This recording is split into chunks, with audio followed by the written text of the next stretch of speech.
Ribeirão Preto fechou novembro com resultado positivo na geração de empregos, segundo os dados do CAGED. Os números mostram a capacidade do município de reagir à crise, mas ainda depende de ações do governo para continuar avançando.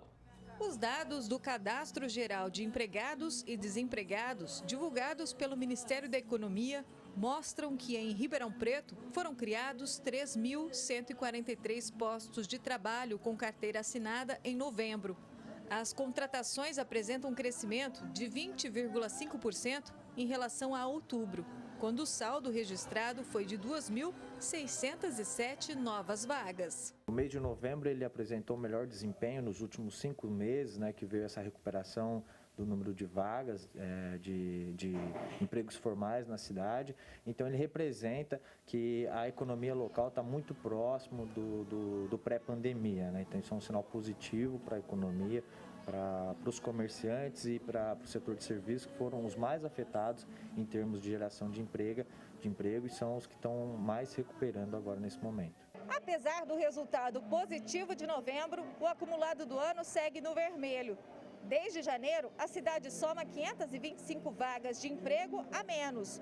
Os números, segundo especialistas, refletem o impacto dos fechamentos com a quarentena. Na visão dos empresários, o cenário é otimista, tanto por essa retomada da economia, trazida agora pelos números da geração de emprego, também como pesquisas realizadas. O Sebrae Nacional fez uma pesquisa que demonstrou que de 6 a cada 10 empresários têm a pretensão de fazer novos investimentos e 35% dos empresários entrevistados têm a pretensão de fazer novas contratações, ou seja, o cenário é otimista, eles enxergam um horizonte um pouco mais claro para o futuro. Apesar de otimistas, as previsões econômicas estão cheias de condicionantes.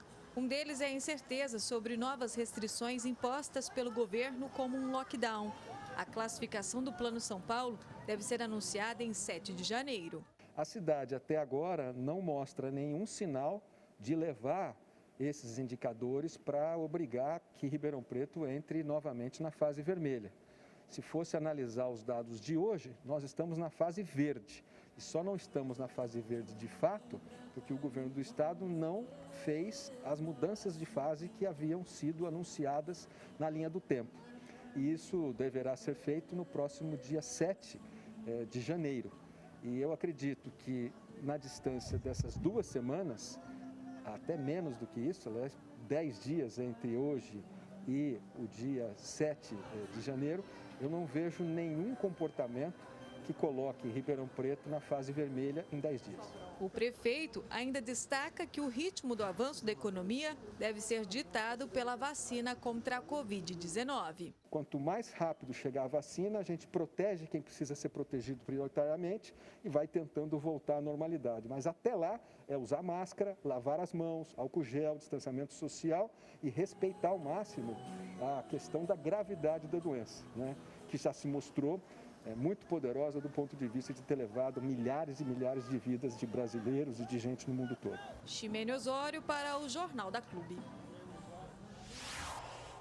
Agora, ao vivo, a Thaís Mantoani traz mais informações para a gente. Thaís? André, como a gente viu na reportagem, as vagas foram principalmente para o setor de serviços e comércio. Eu converso agora com o economista Zé Rita Moreira. O saldo positivo foi de mais de 3.100 vagas aqui em Ribeirão Preto. Esse número chega a impressionar? Boa tarde. Boa tarde, Thaís, André. Eu entendo que não, porque como eu havia adiantado numa oportunidade anterior, Ribeirão perdeu 8.000 vagas durante a pandemia e já recuperou aí praticamente 7.500 vagas, restando 552 para zerar a perda. E nós devemos agora no mês de dezembro zerar essa perda. Importante dizer que boa parte desses empregos são em serviços e comércio também. E no comércio, os empresários dizem que não tem ideia de ser temporários. Boa parte dos temporários devem ser permanentes. Então depende muito dos funcionários fazer o seu papel e a economia também reagindo, como nós estamos vendo. Nós podemos ter uma grande surpresa no início do ano sobre geração de empregos aí. É uma onda de crescimento, é positivo. Qual que é o impacto disso para a cidade?